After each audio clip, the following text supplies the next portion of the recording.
Ya,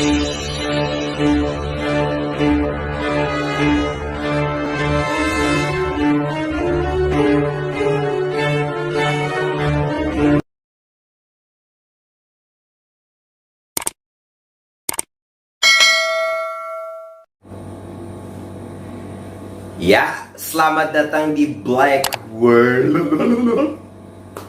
Apa kabar saudara-saudara? Semoga dalam keadaan baik-baik saja. Sesuai di template, hari ini saya akan membahas saya memperkenalkan diri. Saya adalah Gus I Azmi, selaku pencer. Pencer nggak pakai ama. Jadi kenapa nggak pakai ama, guys? Karena kalau pakai ama jadi pencerama. Seperti di era saat ini sudah banyak pencerama. Jadi gue nggak mau jadi pencerama. Jadi pencer aja. Pencer itu adalah pendengar ceramah. Sami'na wa ata'na, kami mendengar dan kami taat. Ya sekarang semua orang bisa jadi ceramah karena ya kalian juga pasti ceramah dong, guys. Yang misalnya ngupdate di media sosial terus bikin caption, "My world is my everything, I love your," apalah gitu, guys. So gue adalah Gus I Azmi, pencer. Selamat datang di Blackbird, guys. Oke, pembahasan pertama,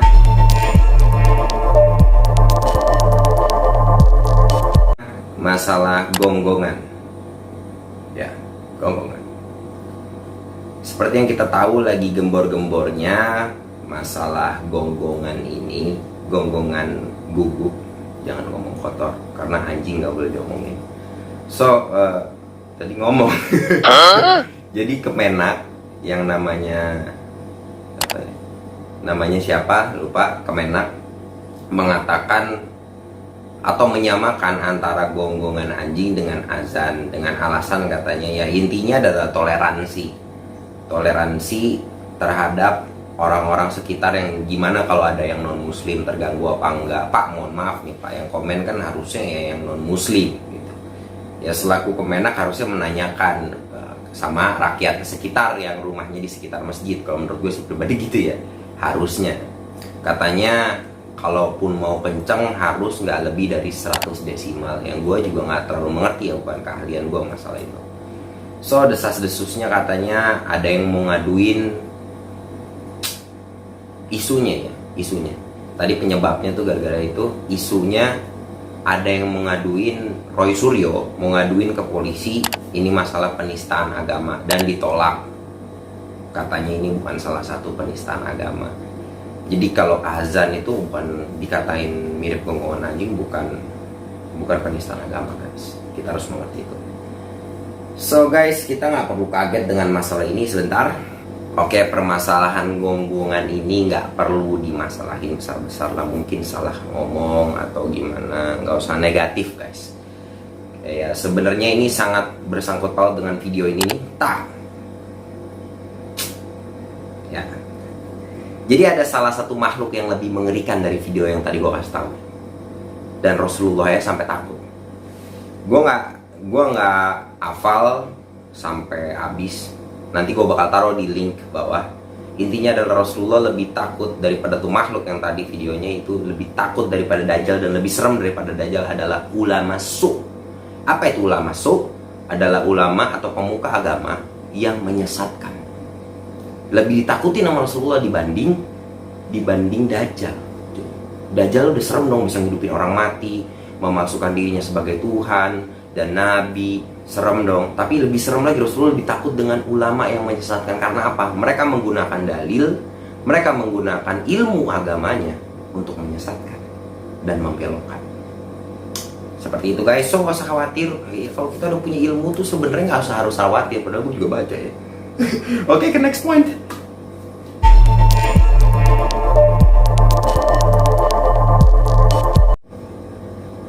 Yes, kabar kedua yang lagi gembar-gembor, wayang. Seperti di video ini, guys.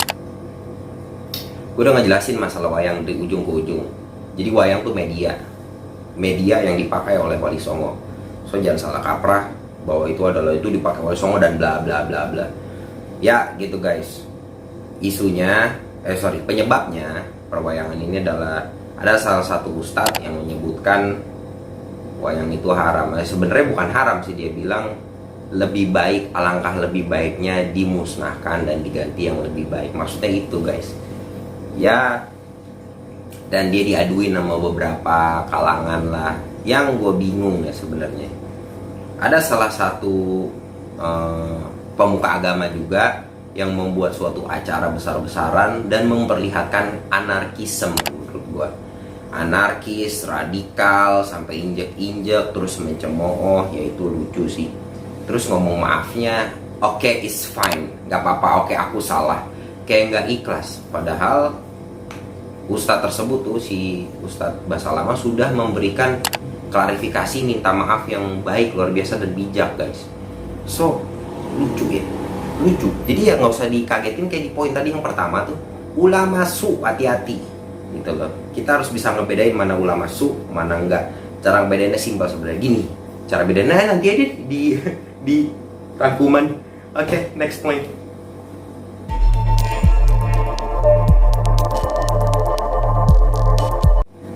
Ya, yang terakhir yaitu Ukraina dan Rusia yang lagi panas-panasnya, yang udah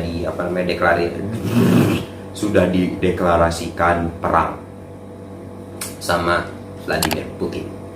So guys, penyebabnya sebenarnya cuman karena Ukraina mau kerjasama sama NATO atau mau menandatangani kerjasama sama NATO.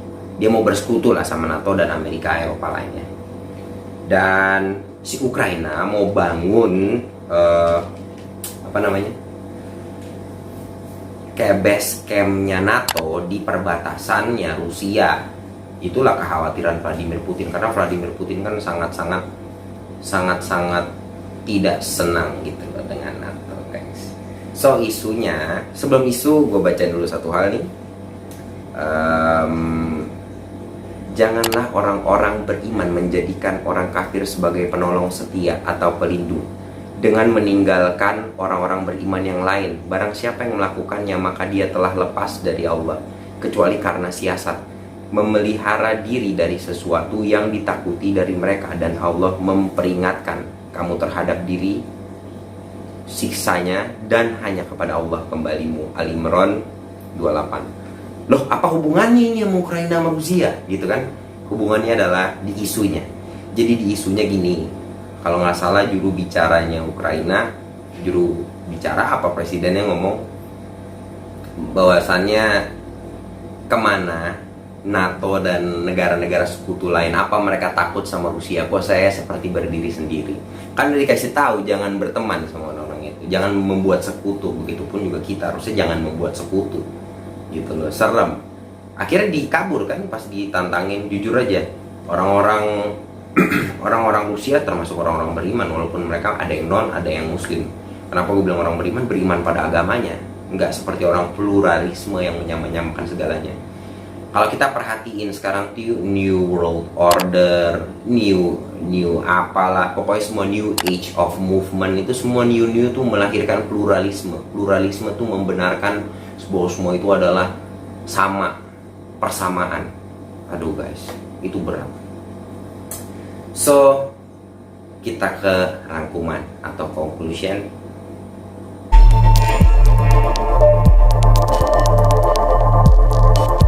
Oke guys, di rangkumannya simple. Yang pertama, hati-hati dengan cinta dunia. Oke, gue sedikit baca ya guys, gue gak terlalu hafal. Hadis Rasulullah mengatakan, hampir saja bangsa-bangsa memangsa kalian sebagaimana orang lapar menghadapi meja penuh hidangan. Seseorang bertanya, apa saat itu kita sedikit? Beliau menjawab, bahkan saat itu kalian banyak, akan tetapi kalian seperti buih di lautan. Allah akan mencabut rasa takut dari dada musuh kalian, dan Allah akan mencampakkan penyakit wahan dalam hatimu. Seorang bertanya, ya Rasulullah, apa itu wahan? Beliau menjawab, cinta dunia dan takut mati.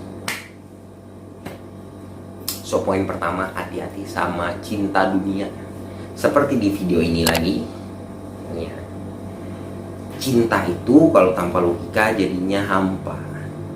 So ada salah satu riwayat juga, gue selalu baca ini dari Moses atau dari Musa. Jadi Musa pernah kerja sama setan, iblis. Iblis pernah minta tolong sama Musa untuk minta maaf sama Allah. Habis itu Nabi Musa ngomong sama Allah, ya Allah, iblis mau minta maaf. Habis itu disampaikan ke iblis. Nah, si iblis itu disuruh sujud ke kuburan Adam, gitu loh. Dan apa yang terjadi guys? Iblis menolak. Dia hidup aja gue nggak mau sujud sama Adam, gimana dia udah meninggal, katanya begitu. Tapi si iblis ini iblis ini berterima kasih sama Nabi Musa karena menyampaikan pesannya kepada Allah, sehingga dia memberikan rahasia itu, 3 rahasia. Yang pertama adalah hati-hati ketika kamu marah, karena matamu adalah mataku, mulutmu adalah mulutku, kata iblis gitu. Habis itu, aku akan selalu mengganggumu di keadaan kamu mau jihad. Apa tuh jihad? Bisa lu mau infak, aduh mendingan buat bini gue beli susu anak gue dan lain-lain, misalnya contoh. Kalau mau pergi perang, aduh nanti anak istri gue gimana kalau gue mati. Itu setan selalu ada di situ, jadi nakut-nakutin lu ketika lu mau berjihad. Dan yang terakhir, ketika lu berduaan dengan perempuan, gitu loh, karena perempuan adalah fitnah yang besar. Jadi hati-hati. So guys, itu dirangkuman yang nomor 1. Kita ke nomor 2. Ya, yang kedua, berhati-hati dengan kata-kata pluralisme. Pluralisme itu adalah menyamakan semua, bahwa itu sama. Pluralisme adalah agenda New World Order yang menamakan New Age of Movement or New World Order. Pokoknya serba new lah. Apapun new, pokoknya dibikin pokoknya semua jadi satu. Jadi kayak gak ada aturan, kebebasan. Dan itu salah satu fitnah yang bahaya. Mirip-mirip liberal sebenarnya. Ya, pluralisme bukan berarti kita juga nggak toleransi ya. Bedain pluralisme sama toleransi, karena itu beda. Jadi gini guys, mohon maaf ya, hati-hati sama ini, terutama bagi kaum muda. Sangat harus berhati-hati, karena nanti kalau disatu-satuin malah jadi nggak punya aturan, gitu loh guys. Oke, berhati-hati sama pluralisme, bahwa bukan berarti kita menyerang atau nggak toleransi. Harus banget toleransi. Akan tetapi kita harus memegang agama kita masing-masing dengan erat, tapi tetap memiliki kesatuan, gitu loh. Alaihissallahu bihakamil hakimin. Bukan, woi, salah, maaf ya, kita kan bukan penceramah, salah wajar. Al-kafirun, agamamu, agamaku. Itu poin, gitu loh. Jangan dicampur adukan. Poin terakhir, ya, yang terakhir adalah berhati-hati ketika kita ngefans sama seseorang. Kenapa gue sebut berhati-hati? Karena terkadang orang, karena dia terlihatnya keren, karena dia terlihatnya wah, udah pasti disenengin. Padahal ilmunya salah, gitu loh. Ilmunya salah. So guys, kayak contoh kecil. Jadi gini, pernah ada temen gue yang nanya gue gini, kalau kuburan itu dilarang dibangun-bangun, kenapa kuburan Rasulullah dibangun-bangun? Katanya gitu.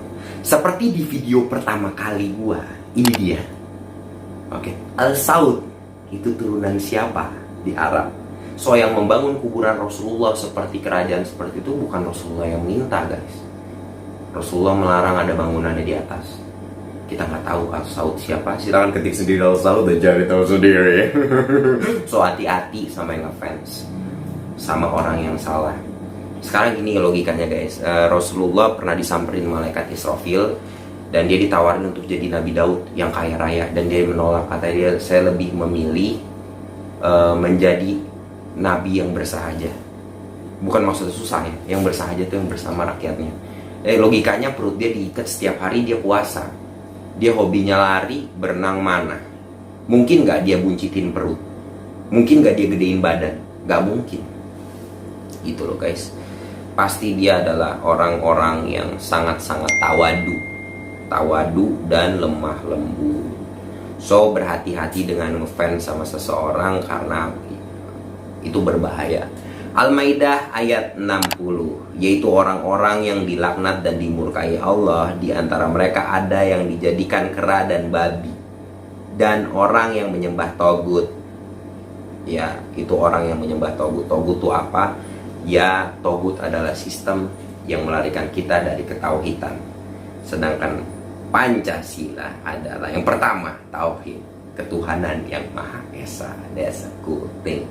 So hati-hati ngefans sama orang. Kita harus memilah-milah dan meresearch. Dan hati-hati dengan yang tadi poin pertama, wahan.